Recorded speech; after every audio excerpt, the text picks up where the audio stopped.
Hello. What follows is the Sunder City Book Club reading the first two pages of Dead Man in a Ditch. We did not film ourselves wearing pajamas while reading, but just use your imagination and pretend that we are anyway. Enjoy. Dead Man in a Ditch by Luke Arnold. Prologue. They say the cold won't kill you if you can remember what it was like to be warm. But when the hell was that? Back before we broke the world, when the street lamps were full of fire and you didn't have to search so hard to find the spark of light in someone's eyes. Now there's just darkness and death and... No. Remember. Shoulder to shoulder on the Sunder City streetcar. Crammed between fur-covered creatures and dirty workers done for the day. Music and mulled wine in underground clubs before it all went rotten and silent and... No. The ditch after closing. Alone with a mop. Warmer than you might imagine. The air thick with the memory of pipe smoke, folk songs, and bad breath. Windows fogged over and the kitchen ripe with onions, mutton, and sage. I wiped the tables, warmed by plates and heavy elbows, clearing peanut shells, tobacco crumbs, gristle, and spit. Working from top to bottom, I sweep and then mop. Thinning down the sickening mix of food scraps, melted snow, and spilled beer. I throw the bigger pieces into the fireplace, a cast iron sculpture in the center of the room, topped with a thick chimney. I watch the flames eat the leftovers, spitting grease against the glass door. For a moment, that fireplace is the warmest thing in the building. Then the front door opens and Elia Hendricks arrives. Fetch, my boy, you've got to try one of these. Fetch, my boy, you've got to try one of these. Fetch, my boy, you've got to try one of these. Fetch, my boy. You have got to try one of these. The High Chancellor stumbled into the ditch with both hands wrapped around a leaky paper bag. Brown oil dripped down his ringed fingers onto my newly mopped floor. His copper-coloured hair, sprinkled with snow, was bunched up in the collar of his riding cloak. I was flattered. The leader of the Opus had travelled for days to get to Sunder City, and I was his first stop. Well, second. It stopped to get snacks.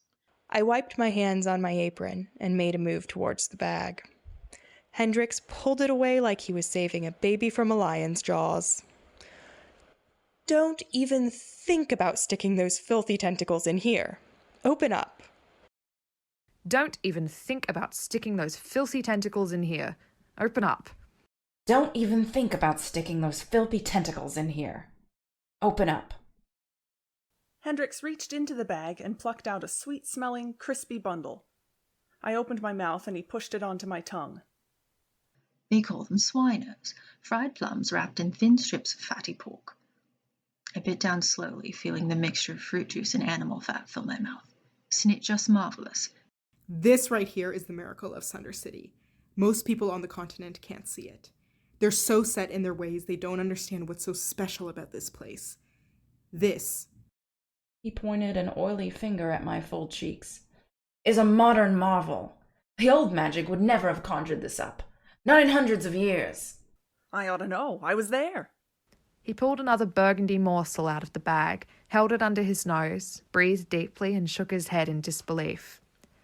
Mizaki winter plums, sweetened to perfection by the chilled winds of the north, Cocooned in marbled pork belly from the cocoa bean-eating boars of southern Skiros. An ingenious invention of Sunder City cuisine, sold on a street corner at midnight for the shocking price of 1 silver coin per packet. He popped it in his mouth and kept on talking. This is progress, Fetch. This is something worth fighting for. He dropped the oily bag on my clean table, and I dragged over a couple of stools. Hendricks went behind the bar and began the well-practiced routine he performed every time we were together. First, he slipped 2 bronze bills into the register.